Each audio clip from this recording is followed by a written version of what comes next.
Chers téléspectateurs, bonjour. Bienvenue dans votre magazine For My People. Ce magazine a pour but de répertorier et de présenter au public les différents principes de la vie, révéler au public la vérité sur plusieurs sujets incompris, promouvoir des talents et faire découvrir les différents endroits du pays. Je suis Yvon Dimanche, votre serviteur. Notre thématique de la journée va tourner autour du prophète et de la prophétie. Pour ce, nous avons reçu un homme de Dieu, le prophète Vladimir Lubakou, qui nous vient de Lubumbashi. Il est coordonnateur de l'association des Aigles pour Jésus.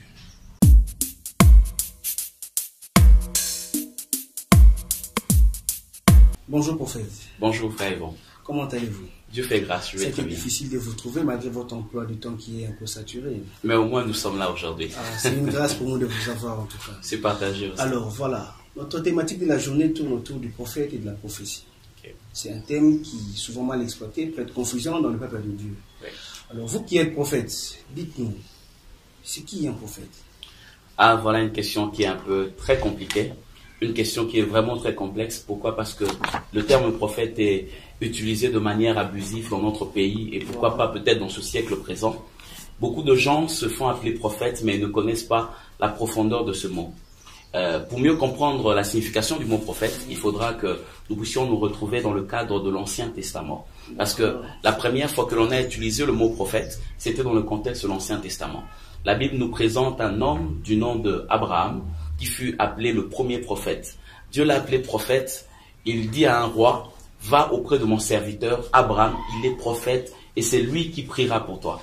En réalité, Abraham n'était pas celui qui avait donné des multiples paroles de connaissance. Il n'avait jamais donné une quelconque prophétie. Mais Dieu l'a appelé prophète. Pourquoi? Parce que la première fois que l'on a utilisé ce mot prophète, c'était pour montrer que Abraham était quelqu'un qui portait une alliance particulière avec Dieu. Une alliance qu'il avait avec Dieu, c'est cette alliance qui faisait de lui qu'il soit appelé un prophète de Dieu. D'où, pour la première fois qu'on a utilisé le mot prophète, on peut définir un prophète comme étant celui qui détient une alliance particulière avec Dieu. Mais comme la Bible utilise un principe, c'est le principe des premières choses, c'est-à-dire qu'on ne peut jamais expliquer une réalité sans pour autant trouver sa correspondance dans la Bible, mais aussi donner le contexte dans lequel cette chose a été utilisée. Il faudra prendre maintenant cette notion de prophète dans le sens de la signification de ce qui suit. La deuxième personne qui a été appelée prophète, c'était avec la personne de Moïse. La Bible dit Dieu a appelé Moïse pour qu'il vienne pour enlever le peuple d'Israël de l'Égypte et l'amener dans la terre promise. Moïse a parlé avec Dieu, il a fait comprendre à Dieu qu'il était bègue, il ne savait pas parler. Et Dieu lui dit, je t'enverrai Aaron qui sera ton prophète. C'est là que le mot prophète a pris une nouvelle tournure. Le mot prophète est devenu un porte-parole de Dieu. Alors, pour mieux définir le prophète, il faudra que nous puissions le considérer d'après un contexte tout à fait particulier, d'après deux notions très intéressantes. C'est que la notion de ce qui constitue la vision et la notion de ce qui constitue l'audition. Ainsi donc, si l'on prend ces deux notions, on peut diviser le prophète en deux réalités et trouver une bonne définition qui correspond vraiment à la notion du prophète. Il y a un texte de la Bible que j'aimerais partager avec vous, qui est un peu très important, qui va nous donner un peu plus de facilité à comprendre c'est quoi le prophète. Je suis dans le livre de 1 Samuel, chapitre 9, à partir du 5e verset.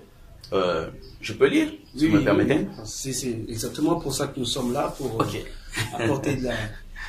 Merci pour la permission. Nous lisons 1 Samuel, chapitre 9, à partir du 5e verset. La Bible dit, « Ils étaient arrivés dans le pays de Tsouf.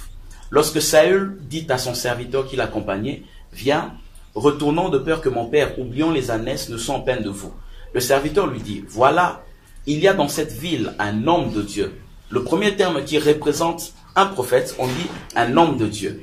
Le deuxième terme, c'est un homme considéré. Troisième terme, tout ce qu'il dit ne manque pas d'arriver. Allons-y donc. Peut-être nous fera-t-il connaître le chemin que nous devons prendre. Saül dit à son serviteur, « Mais si nous y allons, que porterons-nous à l'homme de Dieu? Car il n'y a plus de provisions dans nos sacs et nous n'avons aucun présent à offrir à l'homme de Dieu. Qu'est-ce que nous avons ?» Le serviteur reprit la parole et dit à Saül, « Voici, j'ai sur moi le quart d'un sicle d'argent. Je le donnerai à l'homme de Dieu et il nous indiquera notre chemin. » Autrefois, verset 9, en Israël, quand on allait consulter Dieu, on disait, « Venez et allons au voyant. » Ça, c'est un autre terme. Car celui qu'on appelle aujourd'hui le prophète s'appelait autrefois le voyant. Voici quelques termes que la Bible utilise pour essayer de définir un peu le concept du prophète. Et ces termes, je les ai différenciés d'après le concept de la vision, de la vue ou de l'audition. Alors, le premier terme que la Bible utilise ici, pour parler de Samuel qui était un prophète, la Bible dit, on l'appelle un homme de Dieu. Un homme de Dieu. Cette expression, lorsque nous la lisons en français, elle ne donne pas tellement une valeur significative dans la notion de ce qu'est un prophète. Mais il faudra que nous puissions retourner dans le concept de l'hébreu pour comprendre la signification de ce mot. Le terme homme de Dieu en hébreu, c'est Ish à Elohim. Parce que le mot Ish, c'est homme, et Elohim, c'est le nom qui traduit Dieu. Or, le terme Ish à Elohim est un nom très significatif. Pourquoi? Parce que Ish signifie une personne responsable, une personne consciente, une personne qui a une forme de maturité, une personne qui n'est pas née en étant bébé, mais une personne qui a directement pris, quand elle est née plutôt, cette personne a directement une conscience et elle est capable d'agir avec toute sa conscience. Adam, lorsqu'il fut créé par Dieu, il n'était pas bébé, Adam a été créé directement adulte. Voilà pourquoi on l'a appelé Ish. Alors ici, on appelle Samuel le prophète Ish à Elohim. Le terme Elohim, c'est le nom qui traduit Dieu. Et c'est un terme qui amène Dieu à être plus proche de la population ou de sa créature.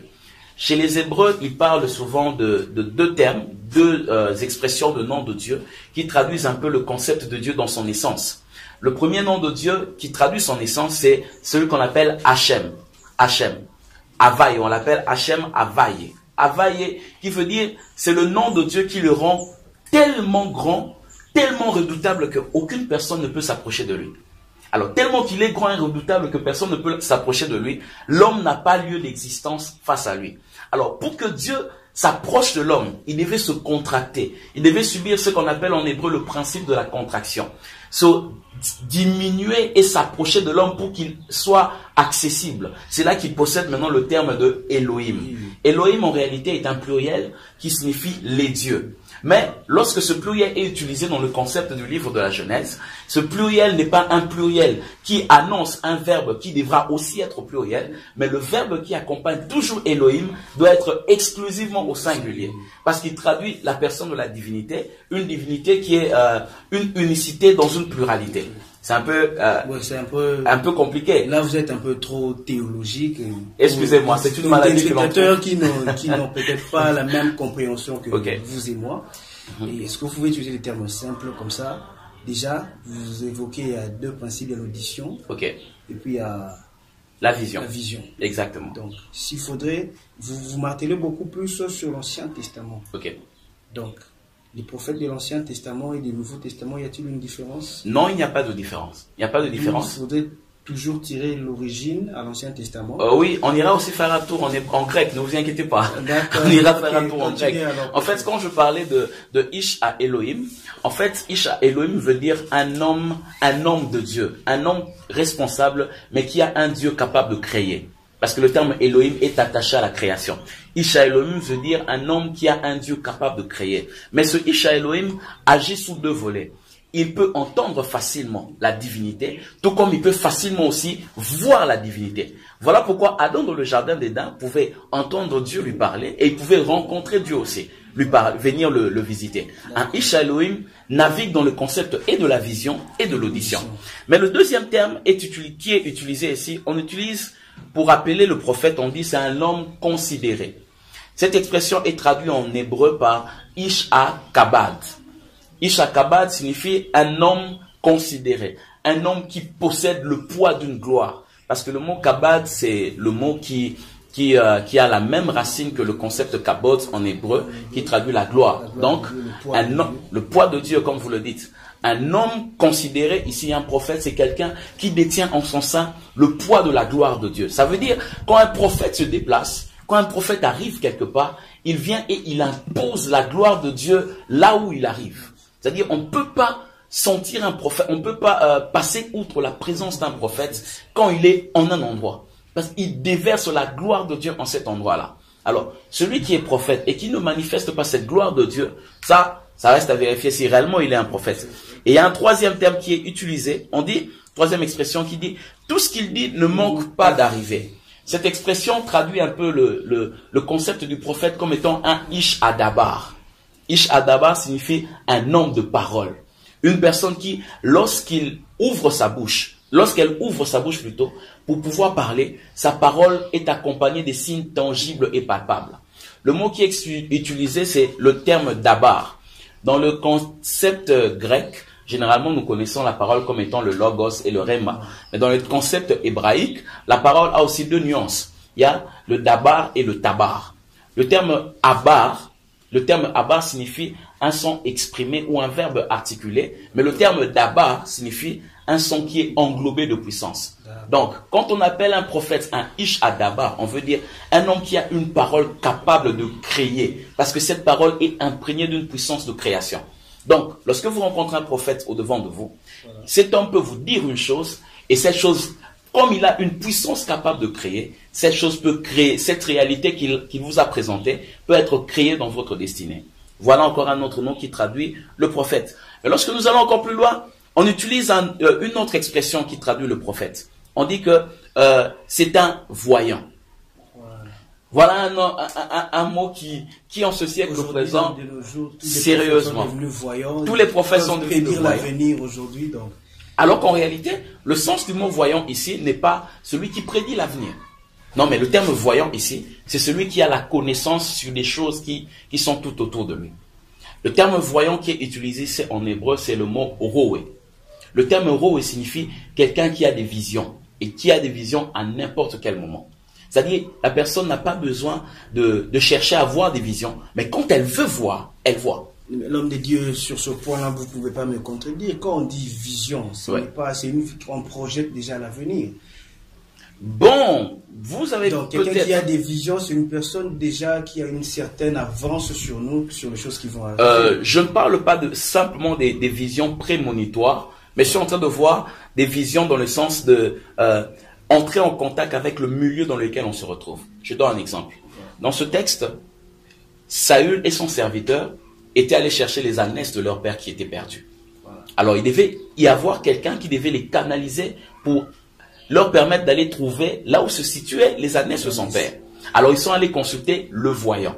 Et le voyant était capable de leur dire, les ânesses sont à tel endroit, allez à tel endroit, vous allez voir. Mais ce n'était pas par rapport à l'annonce d'un événement futuriste. Non, c'était juste pour leur permettre d'entrer en contact avec un événement dont ils étaient habitués, mais dont ils ne maîtrisaient pas la profondeur.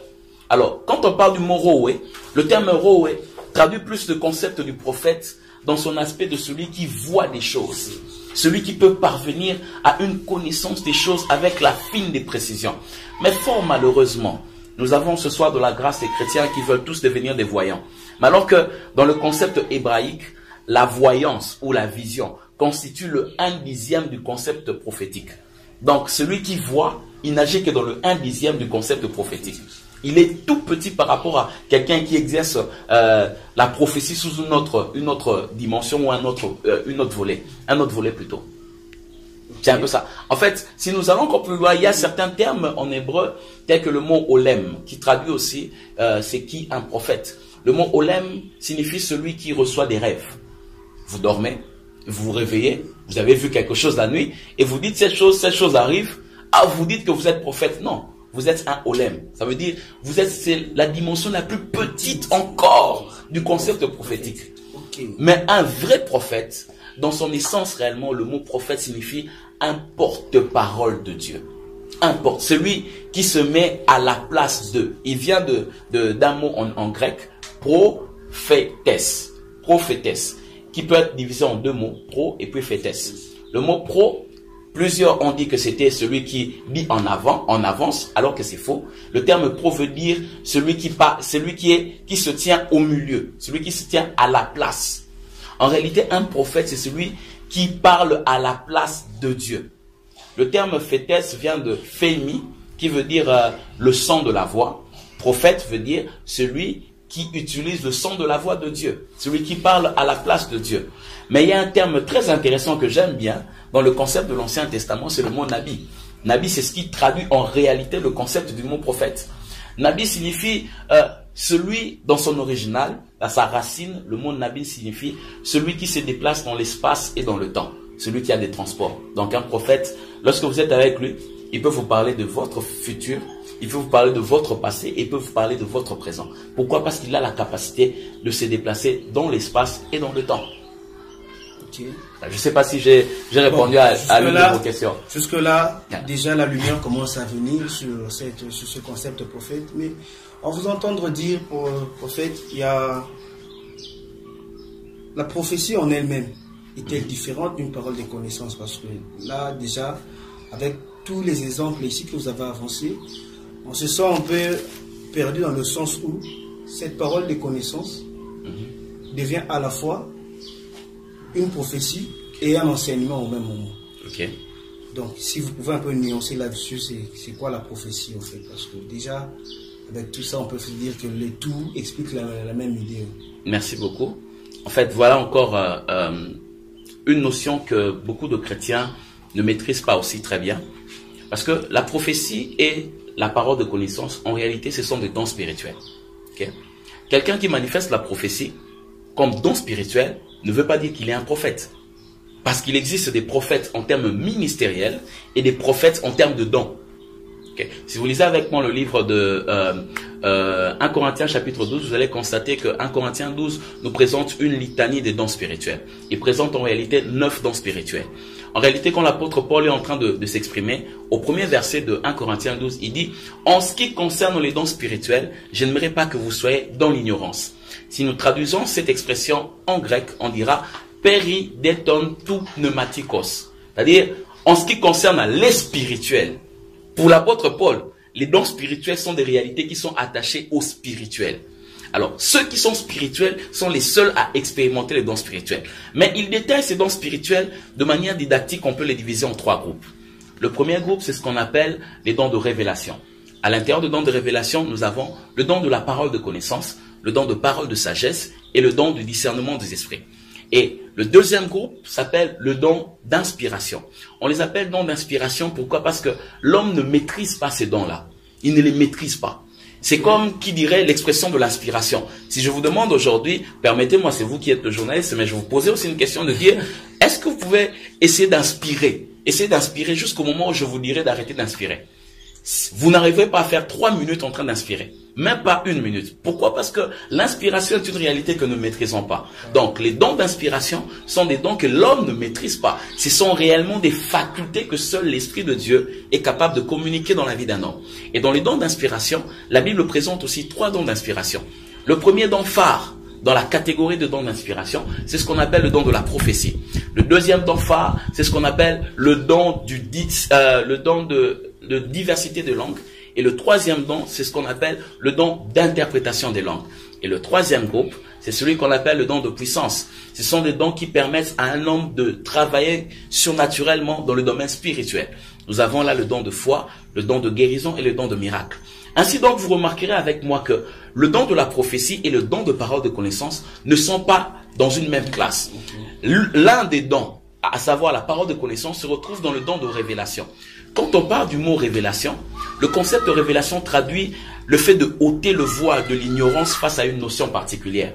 Donc, la parole de connaissance est un don qui se situe dans la classe des dons qui permet d'ôter l'ignorance par rapport à certains domaines. Tandis que le don de la prophétie, l'inspiration veut dire quelque chose que nous recevons de l'extérieur qui vient de l'intérieur. Donc, la prophétie fait partie des dons de cette réalité qui vient de l'extérieur vers l'intérieur pour permettre que l'homme puisse être celui qui sera au bénéfice du peuple de Dieu dans une forme de bienséance particulière. Ainsi donc, je vais définir la parole de connaissance comme étant le don qui consiste à lire dans l'âme d'une personne des vérités cachées de Dieu afin d'ôter l'ignorance sur la vie de cette personne-là. Donc avec la parole de connaissance, je peux connaître votre présent, je peux connaître votre passé et je peux connaître votre futur, mais un futur qui est très proche. Mais avec la prophétie, je ne suis qu'un porte-parole de Dieu. À un certain moment, Dieu passe par moi pour me communiquer une pensée et je vous le donne. Et puis à un moment, c'est fini, je n'ai plus de pensée. Mais un prophète de ministère, c'est celui qui a et la parole de connaissance et la prophétie. Voilà pourquoi on peut dire qu'un prophète est celui qui peut prophétiser quand il veut, où il veut et comme il veut. Il prophétise à n'importe quel moment. Pourquoi? Parce qu'il a des outils qui lui permettent d'être véritablement un prophète. Au-delà de la parole de connaissance, au-delà de la prophétie, ce qui constitue aussi la force d'un prophète, c'est sa capacité à avoir des visions. La vision n'est pas un don spirituel. La vision est une grâce. C'est comme une béquille qui accompagne la parole de connaissance. Voilà pourquoi la majorité des gens qui manifestent la parole de connaissance, vous les entendrez souvent dire « Dieu, je vois, je vois ». Non, ce n'est pas un don. Il a reçu une vision. Et vous les entendrez aussi dire « j'entends ». Ce sont les deux béquilles qui constituent la parole de connaissance et qui permettent à la parole de connaissance de bien circuler ou de bien se manifester.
Dans nos églises, quelle est la place réservée à un prophète dans nos églises aujourd'hui? Ok, merci, c'est une très belle question. La place du prophète est un peu représentée par rapport aux 5 doigts de la main. Ok, si vous lisez avec moi la Bible dans le livre de Éphésiens chapitre 4, à partir du 8e verset jusqu'au 12e verset, la Bible dit « Il est monté aux cieux, il a emmené des captifs dont il a fait les uns comme apôtres, les autres comme prophètes, les autres comme évangélistes, les autres comme pasteurs, et les autres comme docteurs. » En fait, les 5 doigts de la main représentent en réalité les 5 ministères d'ascension ou les ministères de la parole qui doivent se retrouver au sein de l'Église. Alors, le premier ministère qui représente le pouce, c'est le ministère apostolique. Vous allez constater avec moi que l'apôtre est le ministère qui est le plus décalé par rapport aux autres ministères. Il est un peu comme le pouce, le doigt le plus décalé. C'est le premier ministère que le Seigneur Jésus a implanté de son vivant. Il a implanté les apôtres. Et vous remarquerez que le pouce a la particularité de toucher les autres doigts facilement. Ok? C'est l'image de l'apôtre qui a la facilité de toucher les autres ministères facilement. En fait, c'est l'apôtre qui engendre facilement les autres ministères. Le deuxième doigt on l'appelle index. Ce mot index vient du latin indicare. C'est le doigt qui nous permet d'indiquer la direction. Ok? C'est l'image du prophète. Quand vous regardez dans Éphésiens 4, verset 12, vous remarquerez que le deuxième ministère qui a été cité, c'est l'image du prophète, qui est là pour indiquer la direction au peuple de Dieu. Le troisième doigt, c'est l'évangéliste. Vous remarquerez que ce doigt s'appelle le médius. On l'appelle en bon français le médius. On l'appelle aussi le majeur. Pourquoi le majeur? Parce qu'il est le plus élancé par rapport aux autres doigts. Mais vous remarquez, médius parce qu'il se place au milieu des autres doigts. Vous remarquez? C'est l'image de l'évangéliste qui est souvent appelé à être au milieu des foules. Et l'évangéliste est appelé à exercer sa responsabilité pour gagner les âmes. Il n'a pas besoin de beaucoup parler, que les miracles se manifestent. Le quatrième doigt, c'est l'image du pasteur. On l'appelle l'annulaire. Pourquoi? Parce que c'est les doigts où l'on met l'anneau lorsqu'on se marie. C'est le pasteur qui fait l'alliance entre Dieu et le peuple de Dieu. Et le cinquième doigt, on l'appelle auriculaire. Derrière la notion du mot auriculaire, nous avons l'image de l'oreille. C'est le doigt dont on se sert pour pouvoir nettoyer notre oreille. Ainsi donc, vous remarquerez que les 5 ministères ont leur importance au sein de l'Église. L'apôtre est là pour engendrer, l'index qui est le prophète pour canaliser, le majeur qui est l'évangéliste est là pour gagner les âmes, le pasteur est là pour faire l'alliance entre Dieu et les hommes, et le docteur est là pour enseigner le peuple de Dieu. Donc le prophète est très important parce qu'il est là pour canaliser le peuple de Dieu à comprendre quelle est véritablement la volonté de Dieu. En tout cas, chers téléspectateurs, vous, tout comme moi aussi, j'espère que nous sommes satisfaits des réponses que nous recevons de notre prophète, notre invité au fait. Mais prophète, dites-nous, comment et quand est-ce qu'on peut devenir un prophète? Quand est-ce que l'on peut devenir un prophète? Ah oui, voilà, je crois que... Parce que déjà, à parcourir les Écritures, il y a Élisée qui est devenu prophète en étant dans l'école de la prophétie. Ok. Et Samuel, comme vous l'avez dit au début, entendait la voix de Dieu et les instructions de Dieu, c'est ce qui a fait de lui un prophète. Alors, on peut devenir un prophète juste en écoutant la voix de Dieu, ou soit il faudrait d'abord passer par une école de prophétie et puis commencer à exercer ce ministère de la prophétie. Merci beaucoup pour la question. C'est parmi les questions les plus compliquées. Et je n'aime pas généralement que l'on me pose une telle question. Pourquoi? Parce que cette question va blesser, la réponse que je vais donner aura peut-être à blesser plus d'une personne. Okay. Parce que déjà, il faudra comprendre qu'il y a une nuance. Heureusement que ce n'est pas moi qui va blesser. Hein? Heureusement que ce n'est pas vous. Heureusement que ce n'est pas vous. Et heureusement que ce n'est pas non plus moi. C'est la parole de Dieu qui va blesser plus d'une personne. Ok, d'accord. Et voilà, je disais qu'il y a une nuance entre naître prophète et devenir prophète. Ok? La Bible nous a montré certaines personnes qui sont nées prophètes. Et la Bible nous a aussi montré certaines personnes qui sont devenues prophètes. La personne qui est née prophète, l'image de cette personne qui est née prophète, on présente généralement l'image de Jérémie. Si vous lisez avec moi le premier chapitre du livre de Jérémie, la Bible nous montre que Dieu lui dit « Je te connaissais avant que tu ne naisses. Je t'avais établi prophète des nations. » Dieu connaissait Jérémie dès le sein de sa mère. Avant qu'il ne naisse, il était déjà prophète de nations. La deuxième personne dont on nous présente qu'il était prophète avant même qu'il ne naisse, c'était la personne de Jean-Baptiste. Jean-Baptiste, dans le Nouveau Testament, avant même qu'il ne naisse, il était déjà prophète. Pourquoi? Parce que si vous lisez le livre de Malachie, Malachie avait déjà annoncé l'avènement de Jean-Baptiste comme étant un prophète qui devait être le précurseur de la personne de Jésus. Mais on peut aussi devenir prophète. Parmi les personnes qui sont devenues prophètes, la Bible nous présente Ésaïe par exemple. Il est devenu prophète. Si vous lisez avec moi le livre d'Ésaïe en son chapitre 6, la Bible nous montre quand est-ce que Ésaïe est devenu prophète. Il dit, l'année de la mort Osias, je vis le Seigneur sur un trône de gloire. Le pan de son vêtement remplissait tout le temple. C'est alors que cet homme a reçu son appel au ministère prophétique. Donc, il y a plusieurs paramètres qui peuvent faire que quelqu'un devienne prophète ou quelqu'un peut naître prophète. Quand quelqu'un naît prophète, c'est que c'était une élection de la part de Dieu. Une élection de la part de Dieu. Mais Dieu peut permettre que quelqu'un devienne prophète par rapport à certaines circonstances.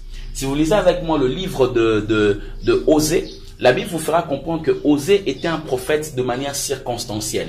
Cet homme était simplement un cultivateur. Mais parce que Dieu a constaté qu'il y avait un besoin très criant du concept prophétique de son époque, Dieu a fait quitter Osée du milieu de l'agriculture et l'a amené à devenir son porte-parole. Il est devenu prophète à cause d'un besoin particulier.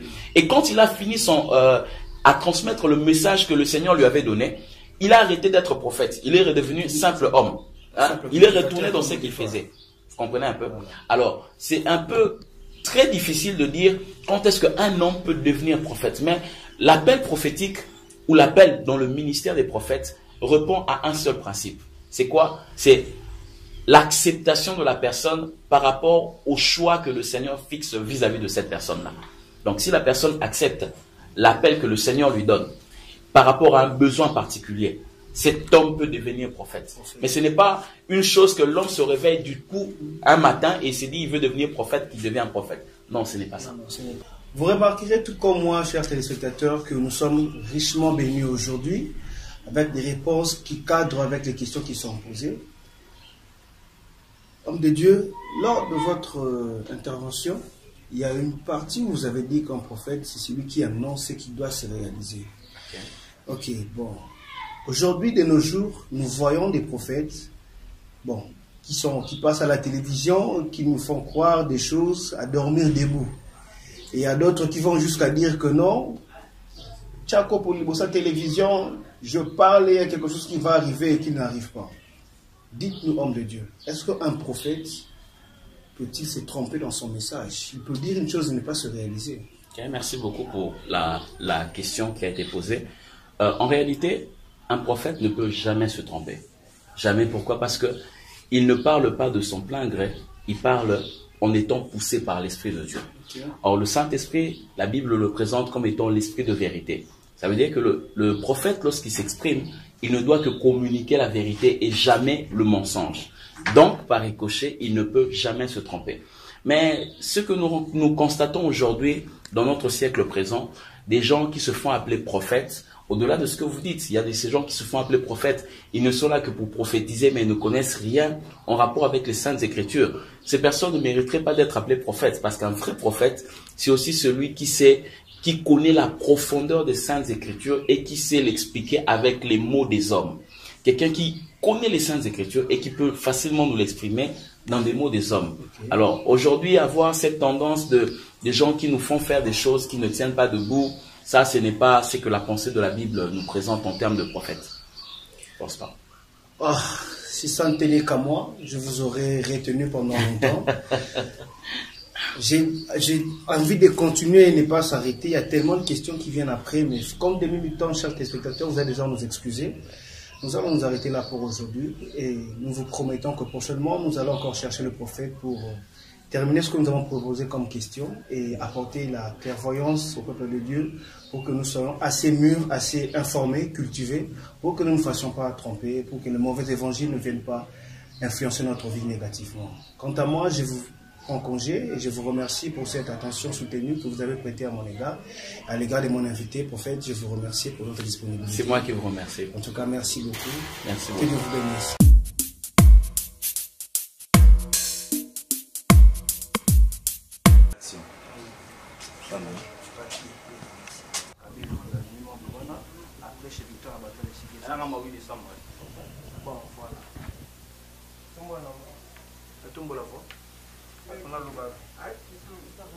Chers téléspectateurs, bonjour. Bon. Mon cher, tu as été élève de l'Albatros, mon cher. Vas-y. Ça, on y va. Parler par rapport la. C'est ça. Oh, yes, you go. On a battu. Yes, on a battu. Encore malade. Zéla.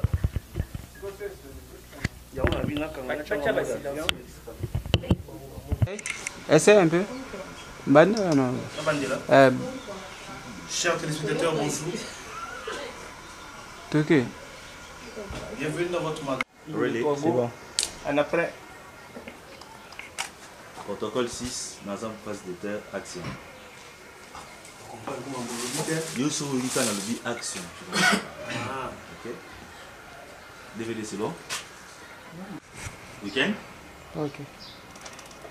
C'est bon? C'est bon? C'est bon. Protocole 6, NASA base de terre. C'est bon choix. Par où ça? Je transpire. Ouais.